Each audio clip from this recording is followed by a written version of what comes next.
सिर्फ और सिर्फ 7 दिन बचे हैं आपके क्लास 10 एमएच बोर्ड एग्जामिनेशंस में। अब करना क्या है भाई, ऐसी चीजें बताऊंगा कि जिससे अगर तुम 50% पे भी बैठे हो, 60% पे भी बैठे हो, तो तुम उठ के आसानी से 80-90% पे आ सकते हो। चलिए चालू करते हैं वीडियो को, बात करते हैं प्लान की। अगले 7 दिन बहुत ज्यादा इंपॉर्टेंट होने वाले हैं भाई, वीडियो को पूरा देखना।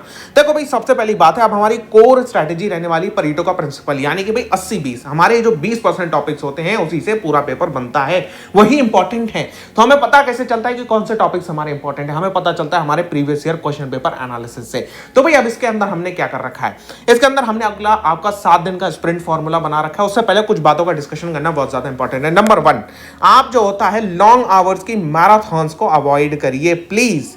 क्यों? क्योंकि ये आपका टाइम खोटी करती हैं। बात सिंपल है, या तो वो कंप्लीट सिलेबस हो रहा हो या वही कंप्लीट सिलेबस का रिवीजन हो रहा हो 8 घंटे 9 घंटे में, वो तब बात बन जाती है। लेकिन अगर वो सिर्फ 100 क्वेश्चन 10 घंटे में हो रहे हैं तब बात नहीं बनेगी, आपका टाइम बर्बाद है, उसे अवॉइड करिए। दूसरी बात, भागना बंद करो भाई। तुम 4 जगह भाग रहे हो उतने टाइम पे कि भाई ये भी कर लूं, ये भी कर लूं, ऐसा भी कर लूं, वैसा भी कर लूं, वो भी कर लूं, ऐसा भी हो जाएगा। कुछ नहीं होने वाला। एक जगह स्टिक रहना, अपनी बुकों पे स्टिक रहना, कोई नई चीज नहीं करना है, ये चीज बहुत ज्यादा क्लियर रखनी है। अब अगले 7 दिन में क्या करना है भाई, अगले 7 दिन का हम बात कर रहे हैं कि भाई हमें पूरा का पूरा सिलेबस रिवाइज करना है। ओके, हमें पूरा का पूरा सिलेबस रिवाइज करना है और हमारा लैंग्वेजेस का भी ये पेपर आ रहे हैं, हमें उसकी भी तैयारी करना है साथ साथ। देखो, आप दिन के हिसाब से अब इसको डिवाइड कर लो।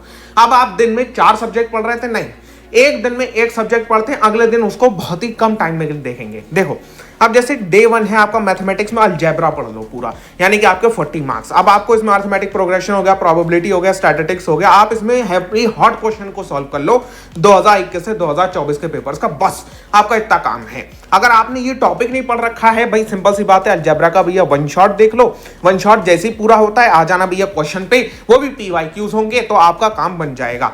नंबर 2, आप जो होता है डे नंबर 2 पर ज्योमेट्री को उठा लीजिए, ये भी आपका 40 मार्क्स की आती है। अब उसके बाद में आप इसको कंस्ट्रक्शंस में श्योर मार्क्स के लिए theorems of circle, trigonometric identities, उसके बाद में आप जो होता है ट्रिग्नोमेट्री की टेबल को मेमोराइज करने की ट्रिक देख लो और डायग्राम्स को जरूर प्रैक्टिस करो भाई, वो इंपॉर्टेंट है, आपको बना के आने हैं। ओके, अब डे नंबर 3 आता है साइंस 1 पे उठा लो भाई, मैंने उसके ऑलरेडी इंपॉर्टेंट क्वेश्चंस दे रखे हैं, 1 पेज नोट्स दे रखे हैं, सब कुछ है, आपका बाई में आ रहा है लिंक, आप जाकर उसको देख सकते हो। तो भैया 9 पेजों में 10 पेजों में आपको सारी चीजें प्रोवाइड कर रखी हैं। अब जब ऐसा कर रखा है तो आप उसको आसानी से रिवाइज कर सकते हो। हाँ सर, हम कर सकते हैं। फिजिक्स एंड केमिस्ट्री उठा लो भाई, उस दिन फिजिक्स एंड केमिस्ट्री में आप उसको पूरा का पूरा रिवाइज कर लो। कार्बन कंपाउंड्स की नेमिंग कैसे करते हैं, लेंसेज के रे डायग्राम्स कैसे होते हैं, पीरियोडिक टेबल, उसके ट्रेंड्स और जो होता है सारे के सारे न्यूमेरिकल्स सॉल्व कर लो, ग्रेविटेशन और हीट के, वो इंपॉर्टेंट हो जाते हैं। अच्छा, मैं आपको एक चीज और भी दिखा देता हूं, जो हमने 1 पेज नोट्स प्रोवाइड कर रखे हैं वो कुछ इस तरीके के दिखते हैं। आप जाके इसको चैनल से एक्सेस कर सकते हैं, उसको डाउनलोड कर सकते हैं। इसी बात पे एक वीडियो को लाइक भी कर दीजिए, आपकी स्ट्रैटेजी पूरी फुल प्रूफ है। अब भैया उसके बाद में आपको डे नंबर 4 पे आना है। साइंस 2 के ऐसे ही सेम 1 पेज नोट्स हैं, जाकर उठा लो, रिवाइज करना है। क्या क्या रिवाइज करना है आपको? बायोलॉजी में से लाइफ प्रोसेसेस बहुत ज्यादा इंपॉर्टेंट है, environmental management, heredity and evolution में जो छोटी छोटी निटिग्रिटीज हैं वो बहुत ज्यादा इंपॉर्टेंट है, साइंटिस्ट के नेम इंपॉर्टेंट है, वो भी रिवाइज कर लेना। माइटोसिस एंड मियोसिस में सबसे ज्यादा डाउट रहता है, उसको सॉल्व करना भाई।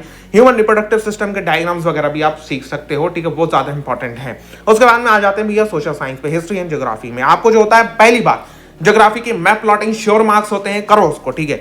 आपको Brazil and India in history के कॉन्सेप्ट मैप्स, ये सारी चीजें करनी है, ठीक है। ज्योग्राफी के चैप्टर्स को स्टोरी की तरह याद कर लो, मतलब रीड कर लो, याद करना नहीं है, ठीक है, रीड कर लो।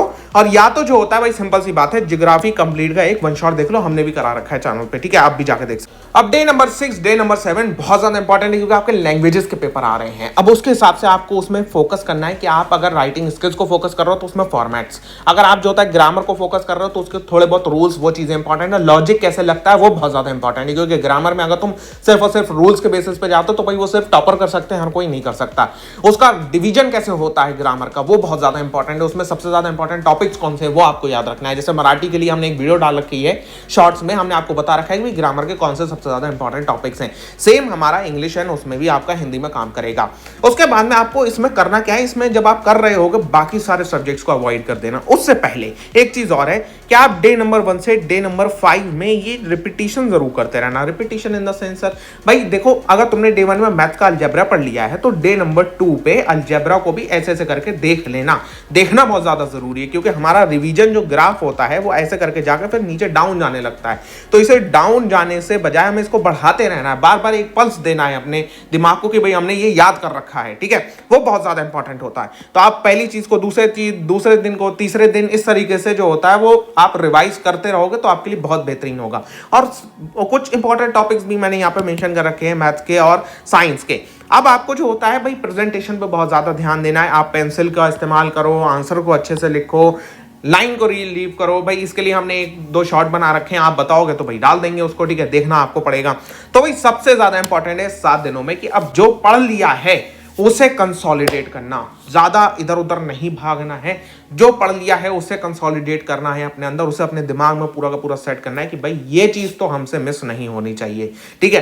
अब बात आती है कि भाई आप 50% पे हो तो आप ये मत सोचो कि मैं 85% में हूं, मैंने तो आधा ही पढ़ा है, मेरे आधे मार्क्स आ रहे हैं। आप ये देखो मुझे सिर्फ और सिर्फ 30% और करना है, मेरा 50% तो डन है। उस पर आप ज्यादा फोकस करोगे तो आपकी चीजें हो रही होंगी, प्रैक्टिकली आपका चीजें सुधर रही होंगी, वो बहुत ज्यादा इंपॉर्टेंट हो जाता है। और भाई बाकी अगर कोई भी डाउट आता है मेरे को बता सकते हो आप इन दी कमेंट सेक्शन। इस वीडियो पे एम करते हैं भाई 226 लाइक्स के लिए, ठीक है।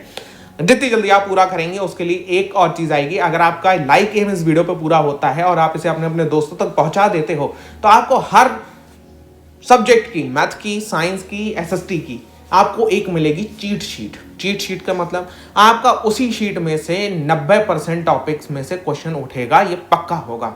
कैसे बता दिया सर आपने? क्योंकि पीवाईक्यू एनालिसिस पे हम उसको बना रहे हैं। तो भैया इन दी कमेंट सेक्शन बताओ वीडियो कैसी लगी, स्ट्रैटेजी कैसी लगी, एंड आपका कोई डाउट है तो वो पूछ सकते हो। वीडियो को लाइक करो। मैं मिलता हूं आपसे इसकी नेक्स्ट वीडियो पे, तब तक लिए गुड बाय।